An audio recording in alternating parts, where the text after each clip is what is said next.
Hi guys, so today I'm going to be teaching you guys about equivalent fractions and how to break down fractions into simplest form. So first I started off with writing the word equivalent over here because I thought that was important to break down and how we're going to interpret that with fractions. So basically equivalent means equal to. So we're going to be seeing how many of these blocks are equal to one whole. So to start off, I kind of just did a number line over here because I liked the video we were shown in the homework. I thought it broke down a better way to understand how many of these would fit to equal one whole. So I just did one whole. I'll just show you how it's measured.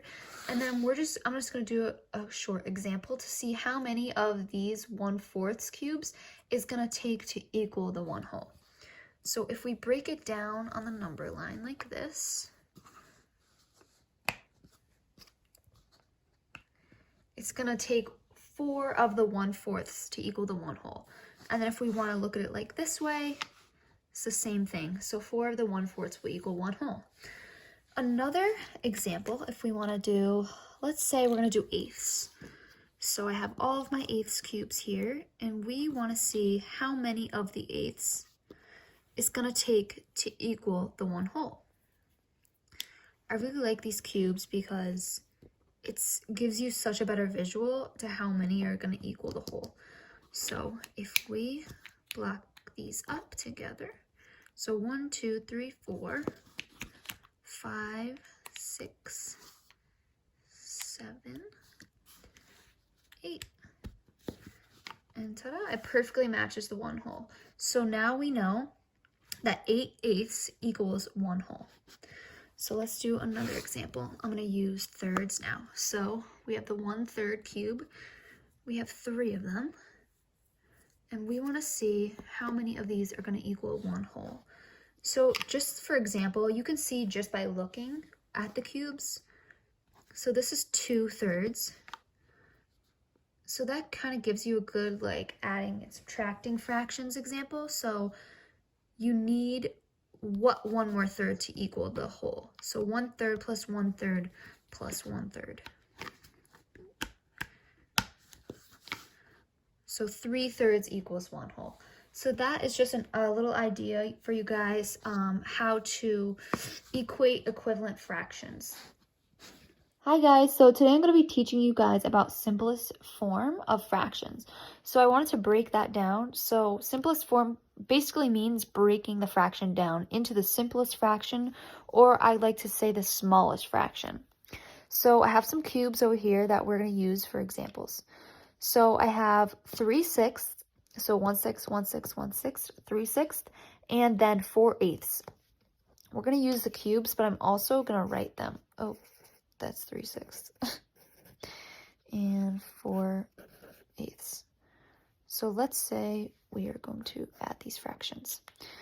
So we know that 3/6 and 4/8 is not the simplest form that it can be in. These two fractions can be broken down into even smaller forms. So I'm going to do it written out, and then I'm also going to do it with the cubes. So 3/6 can be broken down into a smaller fraction because 3 can go into both of these numbers. So if we divide both sides by 3, 3 divided by 3 is 1, 6 divided by 3 is 2. We'll get 1/2, which is the simplest form that 3/6 can go. And look, 3/6 also equals 1/2, as we can see with the cubes. So then I'm going to go over to 4/8. 4/8 can also be broken down into a simpler fraction. So for 4 and 8, we know that 4 can go into both of 4 and 8. So like we did over here, we're going to divide both sides by 4. 4 divided by 4 is 1. 8 divided by 4 is 2. Again, we get 1/2 is the simplest form of this fraction. And then if we look at it with the cubes, 1/2 also equals 4/8. So if you guys can see that a little better, 1/2 equals the 4/8. And the 1/2 also equals the 3/6. So then if you wanted to add these fractions 1/2 and 1/2, if we do it with the cubes, 1/2 plus 1/2 equals one whole. Also equal to one whole. Okay, I'm just going to show you guys one more example. So right here we have 6/12.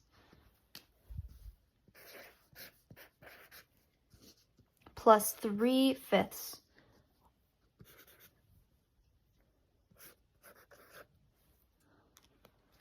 Okay, so we have 6/12 plus 3/5. So we know that 6/12 can be broken down into a simpler form of a smaller fraction. So we're also going to do that over here. So we know from 6 and 12 that 6 can go into both 6 and 12. So we're going to divide each side by 6, making that 1/2. And I'll show you guys with the cubes. 1/2 also equals 6/12. Now for 3/5, if we try to create that into simplest form, we cannot, because nothing goes into 3 and nothing goes into 5 more than once. So nothing more can go into 3 except for 3, and nothing more can go into 5 except for 5. And it has to be the same number that can go into both for it to be in simplest form. So 3/5 simplest form is 3/5. So I showed you guys with the cubes and written out simplest form of fractions. For this example, 1/2 did equal 6/12, and 3/5 was already in its simplest form. Thanks, guys.